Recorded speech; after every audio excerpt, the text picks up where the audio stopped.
So just a warning to everyone, we will be recording this event, as we always do. I suppose I might as well kick us off. Today, we have Dr. Stephanie Luke joining us today. I'm delighted to introduce her. She is currently the lecturer in politics at Cardiff University. Her current research focuses on political parties and their campaigning methods, including how legislation affects their ability to campaign. Stephanie's insights into these adaptive strategies are especially relevant as we witness rapid changes in political communication and campaigning technologies across democracies across the world, really. Just as a reminder, I know I sort of launched in this already. We are recording this, but the advantage of this is you'll be able to watch the recording of this event on our YouTube channel later, which we'll post probably sometime next week. We'll also include a link to that in our newsletter. We will. This is part of a regular series that Campaign Lab hosts every month. Sorry, just admitting a few more folks to the waiting room. This is a regular event that we host every month, inviting academics, folks from academia, to present on topics relevant and important to the progressive ecosystem in the United Kingdom. I'm just going to ask if everyone can mute themselves. But without further ado, handing it over to you, Stephanie. Thank you very much, Douglas. So I'm just going to share my screen again, and hopefully it works the second time round. Right. Everyone can see that? Yeah, okay, thank you. So hello, thank you for having me. This is a really interesting topic. Well, I mean, I find it's interesting anyway. But I think, the main thing that I'm going to be focusing on here is about Labour and its response in the local elections this year. I will also focus on Reform's response as well, because that is equally important. It's not just about Labour. But I think, these two examples sort of on this screen now show Labour's sort of political communication on social media and about reform. So it tends to be that, this was produced sort of the day before the actual election day. So it's very much that it's not necessarily about policy all the time. It's about sort of trying to sort of encourage people not to vote for Farage and Reform, and very much about actually, not necessarily promoting their own policies, but saying that actually, Reform is not necessarily good for the country. And I think this is the thing that we need to be aware of with this. So, I mean, the main outline of this will be that I'll briefly introduce the context, but I'm pretty sure you all be aware of the context of Reform. And then I'll go through the existing research that exists, my research design on this, and then findings. But we also look at beyond the local elections and also beyond the Labour Party, because it's not just Labour that are having issues, it's all parties that are having problems to certain extents. So I think when we look at this, so Reform in particular, we have to think about Reform in terms of the fact that it's not a new phenomenon. So we can link it directly to UKIP because Farage is there. So it's not just about us looking at Reform as though it's a new thing. It has existed for a long time. If we look primarily at the Brexit Party, so obviously the predecessor to Reform, they did well in the European elections, as did UKIP. They didn't do as well in the 2019 general election, but that was partly due to the fact that it didn't stand in certain Conservative seats. And then we see that it starts to get more seats, obviously, in the 2024 general election. And also, importantly, it manages to stand a lot of candidates. And this is the other thing that these parties tend to struggle with sometimes, that they don't always have, the amount of candidates there to stand in all constituencies. And then obviously in the local election, they did very well again. So it's this sort of momentum that they've got now. But I suppose the question would be, why am I focused on Labour and not the Conservatives? Well, there's a lot of research on the Conservatives and Reform and UKIP. The standard thing would be, oh, well, the Conservatives are right-wing, therefore they're more likely to respond to another right-wing party. But, in the 2024 general election, Reform came second in 98 constituencies, 89 of which were won by Labour. So there is this link here between sort of Labour winning, but Reform coming in second. And obviously, I don't know if you can tell by my accent, obviously I am from the north, and that's where, a lot of seats Reform came in second. And also, if we look at sort of the by-elections, Labour have lost 43 out of 95 by-elections in vacant Labour council seats to Reform. So there's definitely this momentum here going on. But as I said, it's very much a long-term thing. It's not just a new thing that has happened. And I think it's important to recognise also that perceptions of Reform and other parties like Reform can change dramatically. So if we take it back to UKIP and the Brexit Party, for example, they used Euroscepticism as a sort of implicit vehicle of English nationalism. But post-Brexit, because Europe isn't a thing anymore, the European Union isn't a thing, they can't focus on that anymore. They can't make them the scapegoat. So therefore, post-Brexit, Reform has sort of reframed this message, shifting focus from the EU and sort of more concentrating exclusively on political elites within Britain, including those in devolved nations. So it's very much the sort of, it's nationalism, wider, not just English nationalism. And we also can't explain Farage's party support, through this typical sort of traditional protest vote. It's very much sort of, there's been a momentum there that, Farage is appealing to the public. And also it's about the fact that these parties like to, when there's a vacuum that's created. So for instance, with the Conservatives, if they move further to the centre, then there's space to the right. So it's when there's a vacuum created by this political system. And it's also, emphasised by the fact that parties keep promising radical change, but then fail to deliver. So like Labour promising like change in the 2024 general election, great, but what does that actually mean? And do people actually feel that change has happened? And this is where the problem arises. And also, I think it's important to recognise that support for, anti-system parties like Reform is not necessarily because it has a credible policy platform, but it's also due to the fact that its ability to capture and mobilise local grievance. And this is the thing that I think parties don't necessarily recognise, that it's very much about the local, not always about sort of, about their populist elements so much. It's about the fact that they're emphasising this local grievance, which people want to address. So then if we look at sort of Labour and Reform UK voters, so obviously this is like a sample of voters from YouGov, but this is from the 2024 general election. And we can clearly see here that, Labour do actually, compared to other parties, Labour actually do appeal to a wide range of voters, regardless of age. Obviously, the older that people get, the less likely it is for them to vote for Labour. And then if you look at Reform, for example, the older someone gets, the more likely that they are going to be more willing to vote for Reform. So Reform and Conservative voters are somewhat similar in this sense. However, I think one thing to caveat is that parties like Reform in Europe, so we're thinking like the National Rally, we're thinking like Alternative for Germany or Freedom Party in Austria, they have recently, got a lot of younger voters to vote for them. So this can change, and this is the problem that parties need to address, that actually younger voters, especially if they, introduce this, lower the voting age, this might be a problem for them. So it's very much about they actually need to recognise this.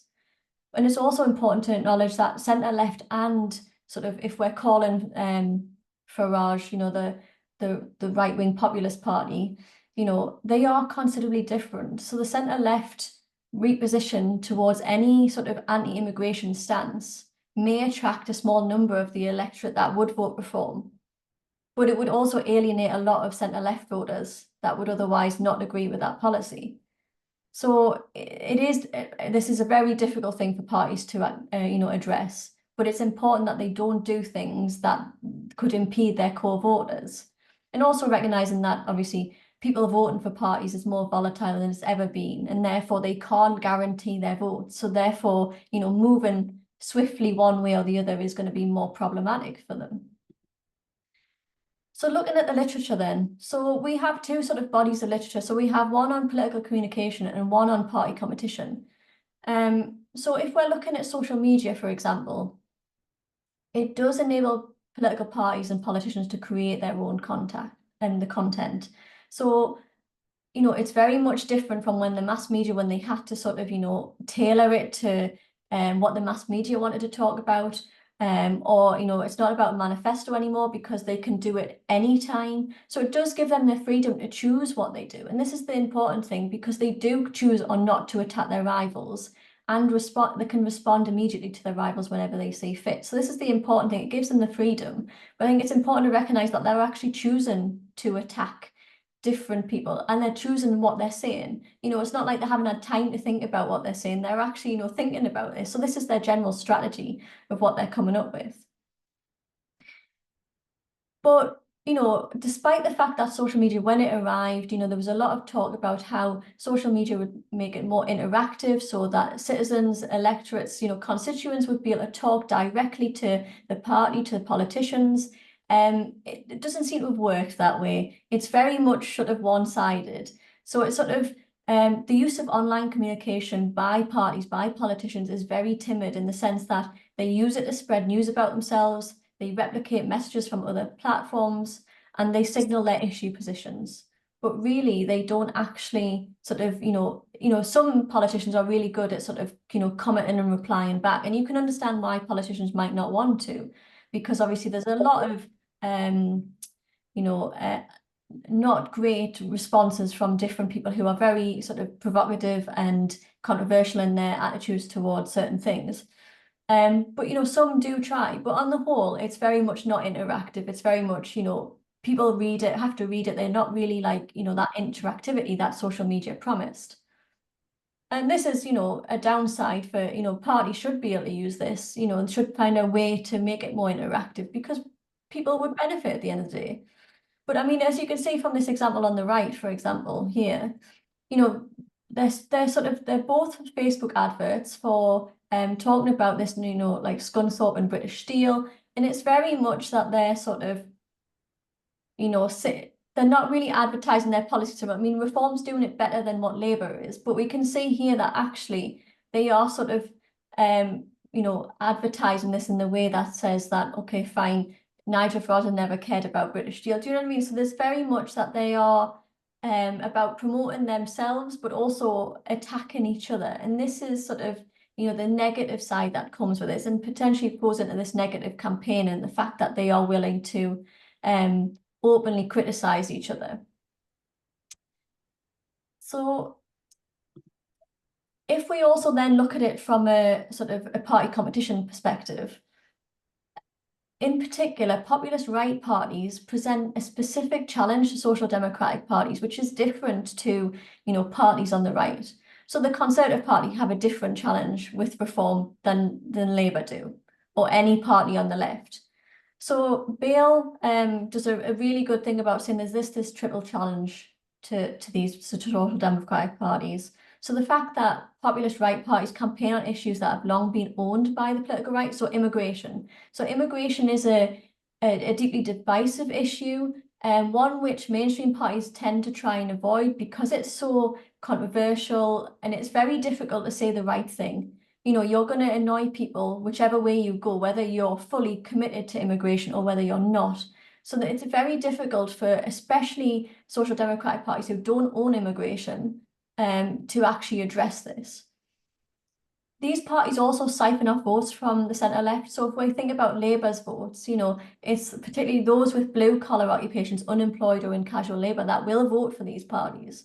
And obviously this is also a core part of the social democratic parties as well. So it's very much that they are taking votes from these parties.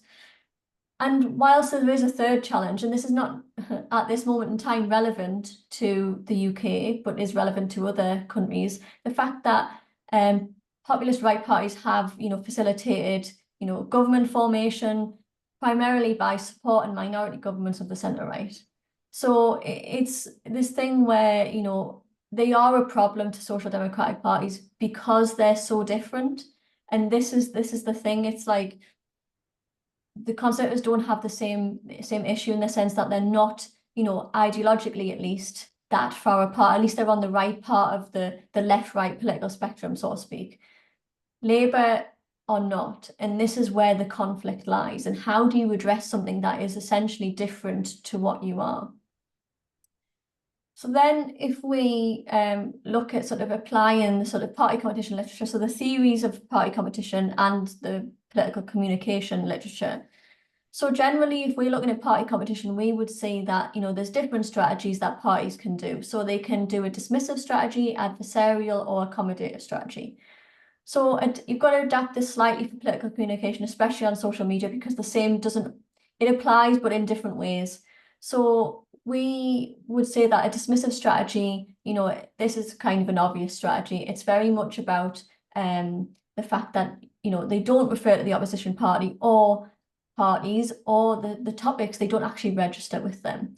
And the quantity of post, obviously the amount that they're doing this is also important. But if we're looking at sort of the adversarial strategy, the fact that actually, if we talk about clashing, so this is kind of related to this notion of negative campaigning. So the fact that, you can attack another party's policy or its credibility. You don't just have to do the policy anymore. It can be about the actor too. And that's important because so far we recognize that policy is important, but actually it's about the actor themselves as well. That's significant. Again, it's about the quantity of attacks, but also the timing of attacks. Because for instance, if you have, which you'll see later on, a large amount of people that use postal votes, for example, then if you then post a whole load about the other party at the end of a campaign on election day, it's not necessarily going to persuade that many people. So then the question is, why are they doing it so late in the day? And then you've got the accommodative strategy. So the fact that, they can accommodate the party's policy, and again, sort of emphasize that. So I suppose the expectations from the literature would generally be that the Labour would emphasise the issues they own and draw attention to the differences to reform, but they would also attack reform based on both policies and as an actor. So they're sort of really going for them. It's not just the policies that matter, it's their credibility.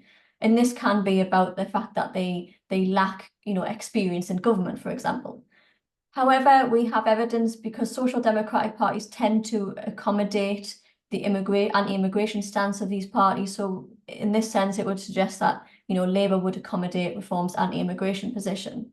And Reform equally would emphasise their anti-immigration position because they own that issue, but then they would also attack Labour as an actor, primarily because obviously that it fits with their anti-establishment sort of rhetoric, the fact that, Labour have been in for so long and therefore they haven't actually fulfilled what they said they were going to do. But the thing with these strategies is that an adversarial strategy would increase the importance of an issue. So that's the negative potentially for the party. It diverges from the populist party, which is, that's what they aim for.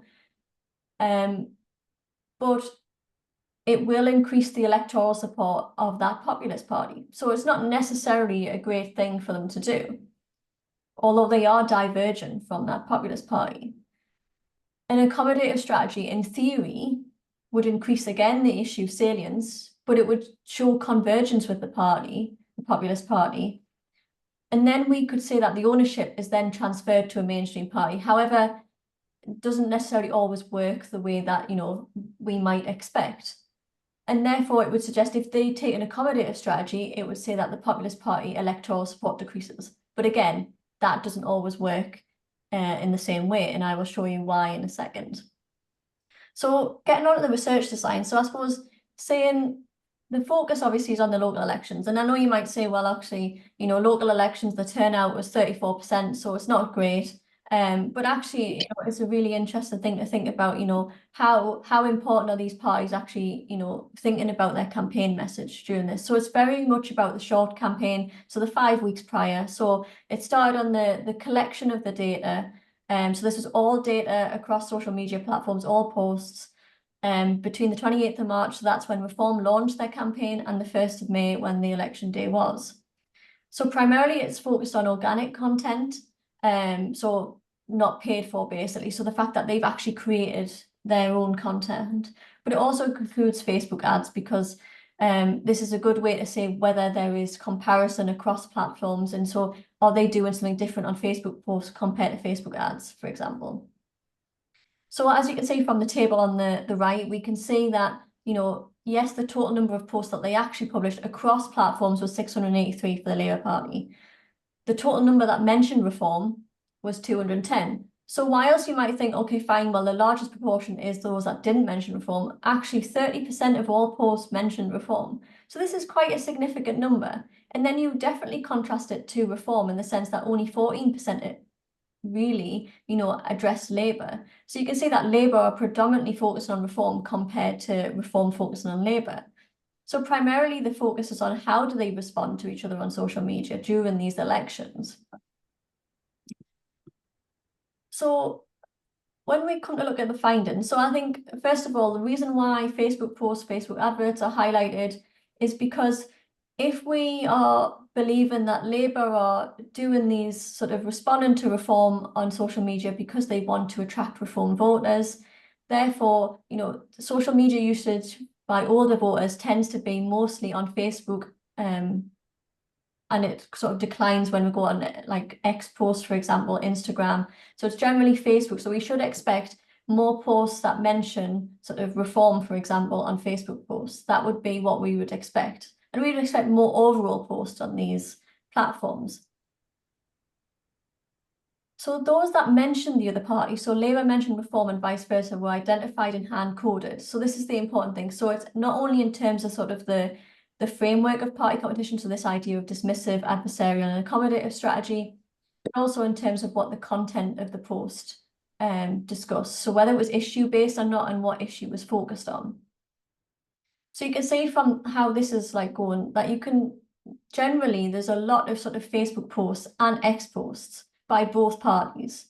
But considerably, you can see the difference between how, Labour mentioned reform and how sort of reform mentioned Labour. So you can see there's a high proportion of posts, especially on sort of X and Facebook, that Labour mentioned reform.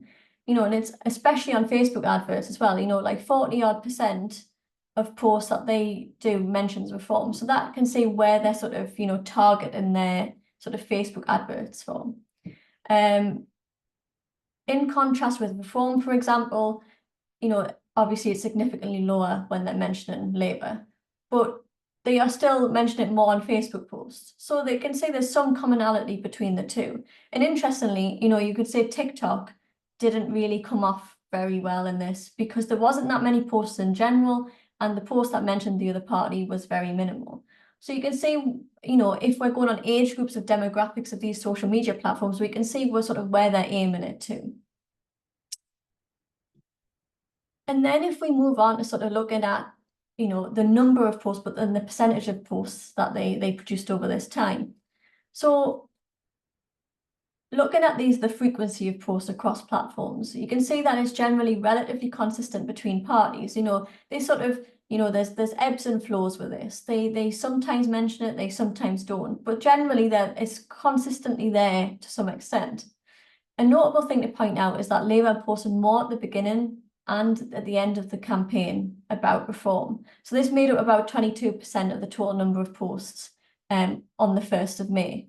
So, when I was going back to this notion of sort of timing is important, as the overall election, the local election generally, like the turnout is generally low, postal voting was at 69%. So that means that a lot of people voted prior to election day. And in-person turnout was 27%. So again, the question is, are they actually going to be able to persuade someone to vote Labour or vote any party really, bar reform, in one day? That's the question. And normally a campaign would have it where they would, persuade over time. And yes, they have got like consistently posting, but that sudden increase, it's not necessarily going to persuade a lot of people not to vote for reform in one day. And then we sort of narrow it down into sort of the findings in terms of the content. So this kind of was in keeping with the expectations, the fact that Labour do emphasise the issues that they own, so the NHS, so workers' rights, for example. And you can see here that the NHS is dominant across the platforms. We'll ignore TikTok because TikTok is obviously there wasn't that many of them. But if we look at the sort of the X, the Facebook and the Instagram posts, we can see that the NHS is the predominant focus on this, except when we come for not issue focused. But we'll go on that in a second.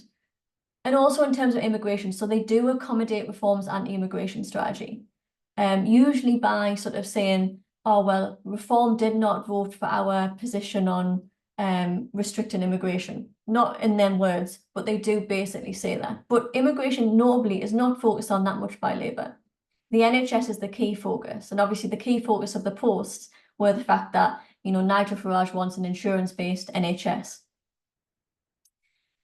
And then if you look at sort of the not issue focused, you can see here that it's not only mentioning reform, but it's also mentioning the potential of a Reform UK Conservative coalition. So these were two big things that were mentioned throughout. So the fact that they're criticising reform in general, so their credibility, but also the threat that they perceive of a Reform Conservative coalition. And then if we look at reform, so you can see the change here. So the NHS is not really focused on.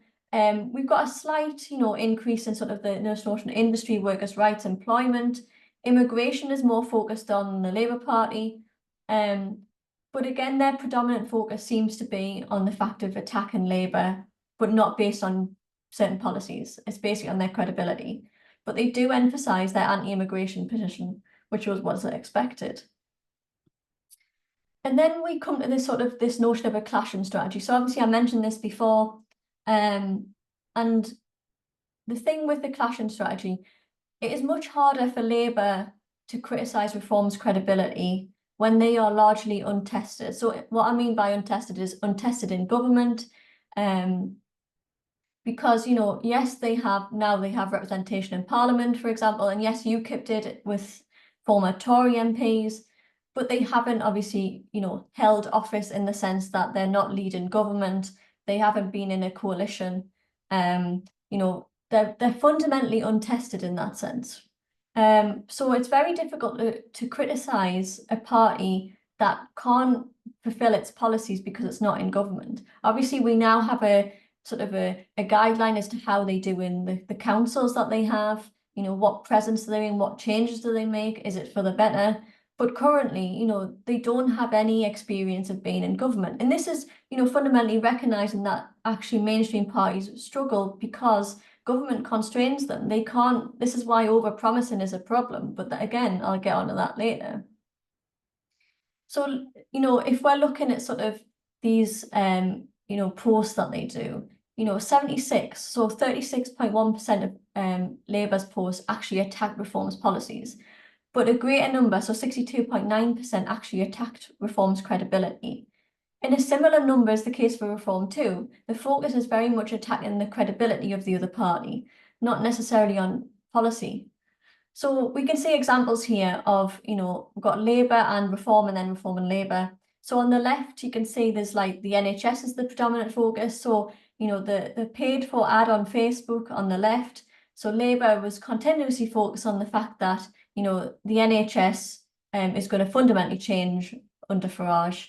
And then if we look at sort of on the right next to it, so you can see how, you know, reform, you know, are very handy in the sense that they can link issues together. So for instance, they've said that Labour and the Tories have broken our NHS, but they're also then linking it to immigration, which is what UKIP and the Brexit Party did about the European Union. They linked that to immigration. So they're very good at this. And, you know, mainstream parties tend not to be as able to do this. And that's, you know, there's a lot of reasons for that. One of them being that obviously they are classed as the mainstream, and I'm using that in a loose way because it's potentially problematic terminology. But the fact that obviously they will struggle to, you know, use the language that reform can. And then if we look on the right-hand side, so this is very much about credibility. So, you know, I don't know if you remember, but obviously there was a lot of controversy with the post on the left about sort of, you know, Labour photoshopping Kemi Badenoch and Nigel Farage. But then Reform actually replied to that, you know, and said, do you need to borrow our graphic designers? Which is, you know, jovial in a sense, you know, but, you know, Labour wouldn't necessarily get away with that sort of, you know, thing. And then you've got Labour saying about how, reform are secret Tories. Again, there's this association that being a Tory is bad. So it's a negative understanding of like what they're presenting to the public. And this is not necessarily what the public want. So the language used by Labour across platforms focused on emphasising that reform was unfit, that the NHS was not safe, and that reform candidates were, these secret Tories. So the emphasis was primarily on the chaos that reform holding office would bring, contrasting that with Labour's offer of change. And then they also emphasised that reform were opposing bills that Labour argued would reduce immigration, but obviously Labour, in a sense, were then cooperating or accommodating reform's anti-immigration stance. If we look at reform's sort of posts, the posts generally focused on Labour's failure to deal with immigration, but they also emphasise, and this is across different policy areas, that both Labour and the Conservatives had broken Britain. And they used language that described Labour as failing us, betraying the British public, and that Labour are running scared. So this is very much, the understanding of the populist sentiment of the people, this idea of us versus them. So reform represents the people and everyone else is the other, the elites. And this is the thing that they can do. And obviously, if they're saying they're failing us, people might feel more represented by this, whereas Labour just says our NHS. They don't really say like as though there's a link between us and them kind of thing. So this is another tactic that reform can use, which Labour do struggle with, and all parties struggle with, because obviously, reform come across as the fact that they're actually emphasising, this, they're actually the British public, whereas Labour isn't. And we know best is what reform would say. But looking beyond, and I suppose this is the important thing, to look beyond the Labour Party. So these are just two examples of conferences that are coming up. So both the Liberal Democrats and the Green Party. And just to say that it's not just the Labour that are struggling, and also feeling that they need to respond. So I think this is the emphasis on here is the fact that the Green Party feel that they need to respond. So how we beat reform is a panel topic. It's the fact that, well, Green voters tend not to vote reform currently. So it's like it is interesting that they're actually thinking, oh, we need to have a plan. And then if you look at the Liberal Democrats, for example, they seem to are going to have a different strategy for whether it's in a Tory facing area compared to Labour. So it's very much that this is a apparent problem within all parties, and it would be really good to be a fly on the wall in these conferences to see actually how they think they're gonna actually respond to reform. And I suppose lastly, so this is kind of the end slide, and then I'll shut up for a bit. But I think, the main question is, how do you tackle parties that are fundamentally untested? So being in government, for example. And that is a very difficult question. But the key thing is, you don't want to overpromise. So Labour promising change, fine, but how much can they actually deliver because of the constraints of governing? So if people, see that and then they don't actually fulfill it, this is where the problems come in. So they should really focus on their values and policies that they stand for and make sure they're not over-promising, which is very difficult because obviously there is appeal to over-promising because, you're going to get votes by that because people think, oh, they're going to do this. But if they don't, then this is the problem. They also do need to have a robust message on immigration, but they should not forget like the economics of it. So what I mean by that is the fact that actually they should focus on the sort of traditional concerns around social protection and defending workers' rights, and workers in general against the effects of globalization. That should be the focus, not sort of the fact that accommodating reforms policy. So obviously on the right you can see an example, and this was from a couple of days ago, basically saying that actually if you come to this country illegally, you will face detention and return. So Keir Starmer said that, and Reform replied, whether ChatGPT actually came up with that is a different thing. But the fact of the matter is, there is similarity between the language used, and this is the other problem. Because fundamentally, they're not going to increase their voters by that much by doing this. They also sort of compete on the issues they own, so like the NHS, workers' rights, that sort of thing. Don't focus on immigration because there's no way you're going to sort of actually gain much voters from that, because voters will vote for the original, not the copy. And don't resort to negative campaigning. That's a fundamental thing. We don't, like people, the posts that have this, they will get more engagement, they will get more appeal from people, but they won't necessarily translate into votes. And this is the other thing. And also the fact that if we're looking at X, for example, that's very much about the fact that journalists will get information from that. So they might produce, Labour have said this about reform, but it's still fundamentally negative. And also don't call them far right. So far right has many connotations which are fundamentally negative, and reform don't admit they're far right. So we label them as academics, the press label them, but by calling them far right, like John Swinney and the SNP did, with their sort of not conference but convention or whatever they decide to call it. So I think it's very much that we have to be careful what we're calling them, and it's just easy just to call them by their name, reform. And then it saves, the accusations of them being called far right. But I will end it there because I realise that I'm on 40 minutes, and then we'll open up to questions. Thank you. Thank you so much, Stephanie. We're going to open it up to questions, and Stephanie, I'm going to let you pick folks to take questions from. Yeah, does anyone have questions? I do have a question in my back pocket lined up, in case, just to get us started, if no one's chomping at the bit for a question. But just raise your hand and unmute yourself and ask.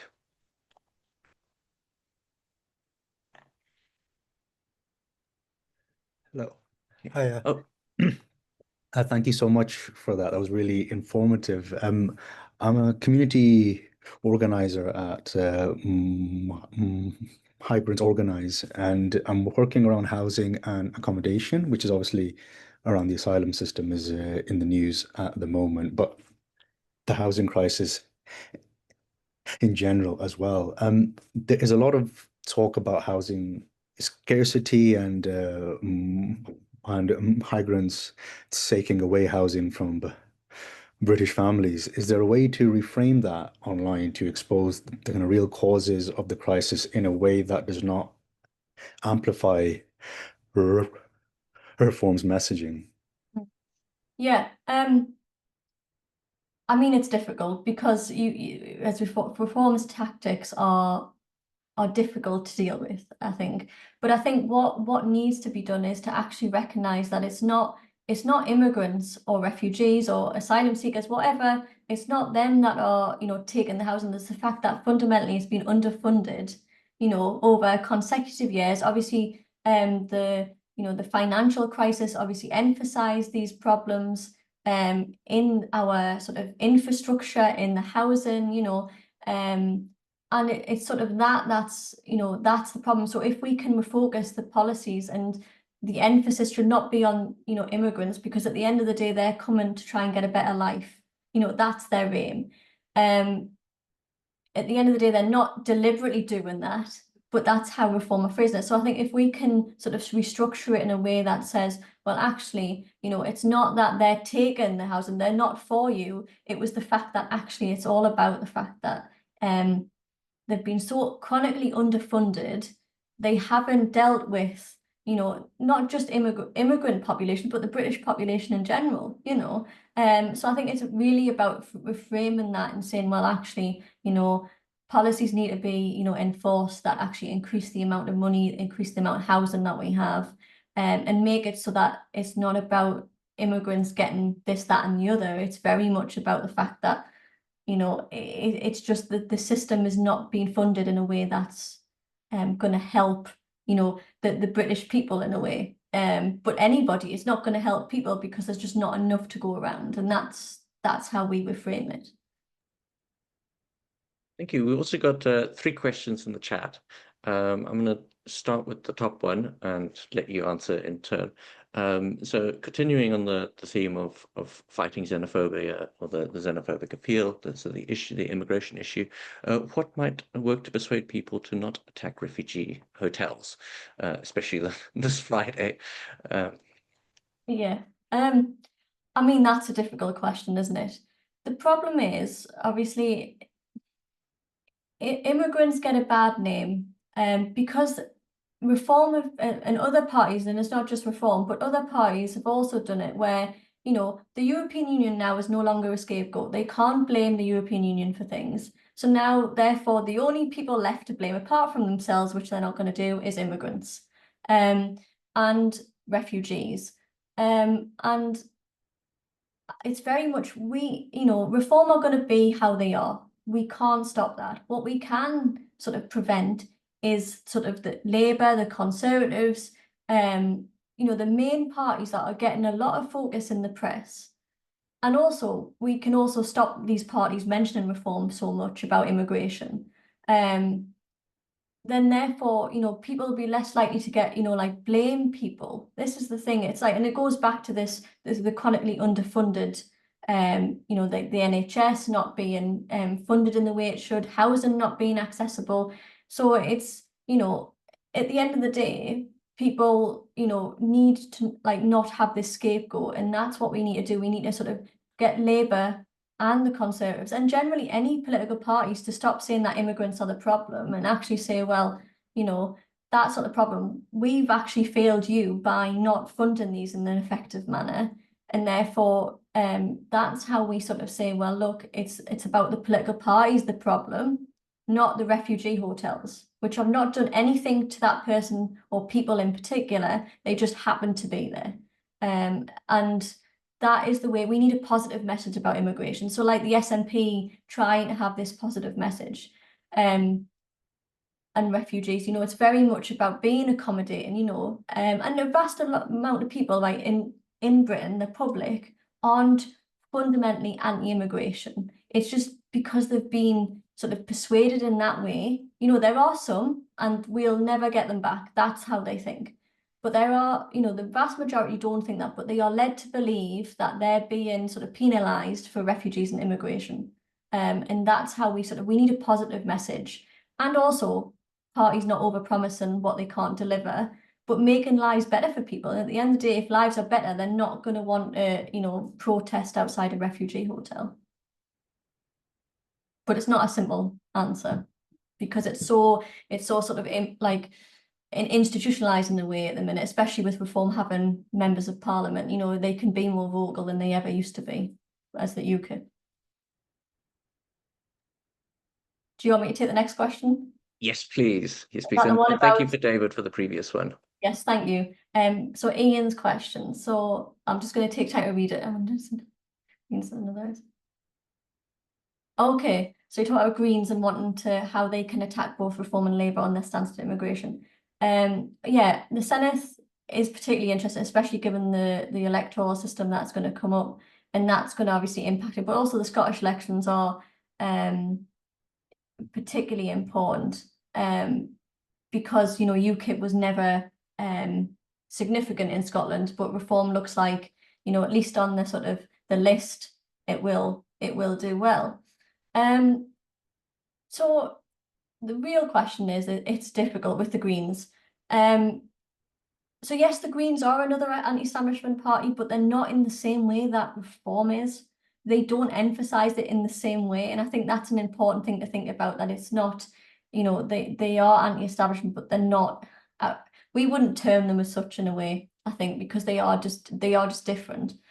But the way that the thing is, the Greens don't really need to attack both parties. They need to emphasize their own policies, their own issues.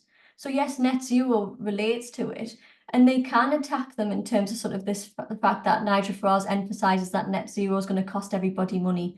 But focus on what Greens stand for.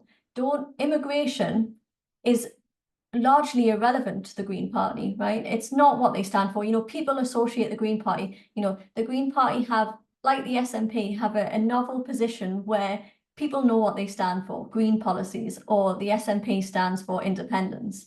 They don't really need to emphasize too much that, but they need to emphasize the policies that support that. So I would say largely that they should keep well away from attacking, Reform and Labour on immigration.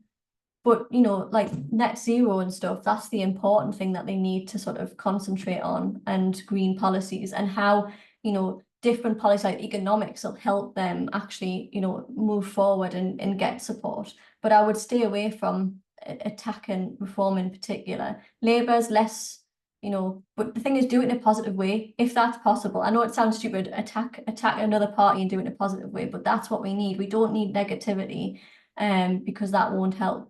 But just keep it positive, but try and avoid focusing on immigration, especially for the Green Party. What are the top 3 things we can own? So it depends who you are. If you're a Social Democratic Party, you've got the NHS, you've got employment rights, industry. They're kind of the things that you associate with Labour, for example. The Greens obviously would be more like sort of net zero, various things that can promote the environment, and sort of, even just like looking at people buying cars or, stuff like that can actually help them with their lives. So it depends on the party. Obviously, the Conservatives are different because they're right-wing and they will fundamentally own immigration, but they are struggling because they have another party on the right that also focus on immigration. And I suppose this is also remembering the fact that there are other parties, so we've got Advance UK, so Ben Habib's now new party, you've got Corbyn's party. So these are all things that parties are now going to have to deal with. How do we address, when Corbyn will be more left, arguably, than the Labour Party, and Advance UK, well, what will happen with them? Because obviously they've now got the Conservatives, Advance UK and Reform on the right. There's a lot going on in the right there. So it's very much about how they would combat that. In terms of sort of Amanda's question on what is our message on immigration,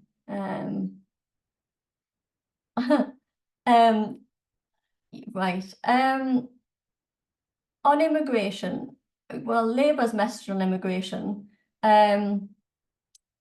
or what they should do is, I'm not sure, obviously you talk about Bradford district, so I'm not sure the proportion of immigrants compared to their population. But again, obviously, I'm thinking of sort of, so where I come from Newcastle before I say this, but so Sunderland next door, so they voted to leave in the European elections, sorry, the Brexit referendum even, but immigration was the top issue, but there wasn't that many immigrants. So there's no correlation between how many immigrants and, what their attitudes are. But I think the thing is, Labour can't beat Reform on the basis of being anti-immigrants because they won't vote for them anyway. In Bradford, in West Yorkshire, obviously the issues are going to be the NHS, the standard topics that I'm going to keep repeating, industry, employment, and how Labour can make that better. And this, again, it's about restructuring this argument about immigration. It's not immigration that's the problem. It's not asylum seekers or refugees. They're not the problem. The problem is that government, local government, national government have underfunded everything consistently. And obviously local governments is a different thing in the sense that, they get their money from government and therefore they can't fully be to blamed. But the thing is, obviously, that's the thing, that they have been underfunded. But it's about promoting what are you going to do to change their lives? That's what message needs to be. How can you change their lives for the better? And not resorting to Reform's anti-immigration strategy. But yeah, I'm sure Douglas can give my email out, or you can get access to my email if you want any specific questions. Because as I say, I'd be love to talk to about different constituencies, because I have been campaigning with a variety of different people, so I'll quite happily help. When talking about targeting the credibility of the party that's never been in government, would it be better to target the credentials of the leader itself?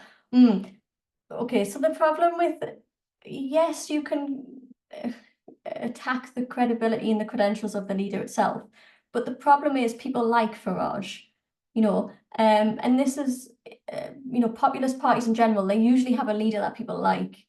Keir Starmer, Kemi Badenoch, John Swinney to some extent, people don't have the same affection for them as they do Nigel Farage. And by attacking Nigel Farage personally, it makes it personal, and that's a very negative thing to sort of come up with. But they do, Labour do frequently refer to Farage instead of Reform. because of the way that Reform's built. Reform is very much built on Farage. If Farage wasn't there, would Reform still be successful in the same way? You saw what happened to UKIP when Farage said bye. You know, is Reform going to end up the same way? And you can also see that they produced football shirts and they put Farage's name on the back. Now, I can't see Labour doing that and putting Keir Starmer's name on the back. You know, it's just not the same thing. So I would avoid personalise it in that way, because you just end up with sort of like attacking each other based on potentially personal qualities or, you know, positions that might have changed. Like the NHS, Nigel Farage, for example, you know, is saying, oh, we're not wanting an insurance-based NHS currently. But actually, you know, like in their contract, they actually say, or their manifestos, they would term it, you know, they say that they still want the NHS free at the point of use. Now, regardless of what he said in the past, that's what they're saying now. So the fear mongering is a problem. And open up a debate, perhaps through an inquiry at the consequence. Yeah, but I think the problem is with inquiry into the consequence of Brexit, I think there's a lot of people do not want to talk about it anymore. And therefore having an inquiry, you know, you can imagine what would come out from Reform about how this is like, you know, manufactured in a way. So I would probably avoid that. No, there's not really any consolidated data on what happened in local elections. Not that I can think of currently. I think partly because the fact that local elections are seen as not that important to the public. Probably the general election would probably be more focused on. Best to separate this out from any bit, right? So I would post anything about the yeah. Yeah, I mean, keeping it factual is good. It is a very difficult thing, because obviously misinformation and disinformation is both prevalent. But it's about being factual when you also are countering against this, saying, you know, like, this is actually the facts that are going on. And not, you know, obviously, and try and like, you know, reference experts that say this, you know, so they know that it's actually coming from a concrete place. And I think it's all about being positive and not saying that they're wrong. Okay, fine, we might think they're wrong, but it's about like the facts that come along with it, and this is how you combat them. It sounds like all parties would be best served to focus on their core issues, those issues they already own. How can parties maintain that focus while expanding their appeal so they can dominate in the first past the post electoral system we have and fight reform? Yeah, I mean, they need to focus on their core issues, but they can't avoid immigration. So for instance, immigration is now the most important issue consistently for a while. They can't avoid it, but it's very much about dealing with people's lives and how they can make it better, and not blaming, you know. Sorry about that. You can unmute yourself. Okay. No, so I think it's focus on the core issues, but recognize that immigration is there and it's not going away anytime soon. But it's very much about this is what they need to focus on, but recognize that they need to actually change people's lives for the better and not overpromise. It strikes me we are lousy at marketing. I like that. Unfortunately, yes. I mean, look, all parties struggle. It's not just a Labour thing. It's generally, I mean, if you see the Liberal Democrats, the ex-post yesterday and today, there's some interesting ones on reform. But it's about, you know, making sure that you actually are getting across what you stand for. And this is the problem, that, you know, if you focus on reform, you sort of forget what you stand for. And you know, emphasize reform and also give them limelight. Why, you know, parties complain about the press giving reform a lot of limelight when they don't, you know, they get too much of it for what they have in Parliament. But then the parties do it themselves. So they're sort of in a thing where, well, okay, fine, parties are doing it, so why can't the press do it? So it's very much about, you know, making sure that the messaging is correct. And it's not negative, you know, where they're immediately resorting to negative things when reform is untested, you know. So people want a change. And this is the thing with our two-party system, although technically not a two-party system anymore, given that we've got quite a few parties going on. I think we got time for one more question, and then we're going to have to wrap it up and have the quiz. Yeah, sorry. Yeah, so it's also interesting, okay, governing new strategy, mimicking Trump's, yeah. But then, Yeah, I mean, yes, but I think fundamentally the UK is different to the US, and Farage is different to Trump, even if some people might think they're similar, and they are to some extent. But I think we do fundamentally need to learn from other countries, like how Denmark deals with the populist parties there, or how Austria deals with them, because obviously Austria is a fundamentally different country in the sense that they've had populist parties there for a while. So it's very much learning from everybody and taking, note about what other social democratic parties are doing and how best it can be applied in the UK. Excellent. Well, thank you so much, Stephanie. That was a fascinating presentation. Just to end us off, I'm going to launch a quick survey, a quick poll, just to see how everyone felt about today's episode. Please fill it in, and we're just going to hang around until, I suppose, as many folks as possible have filled in that poll. We have got. Okay, so 5 people out of 17 have filled in. 6, 7, 8.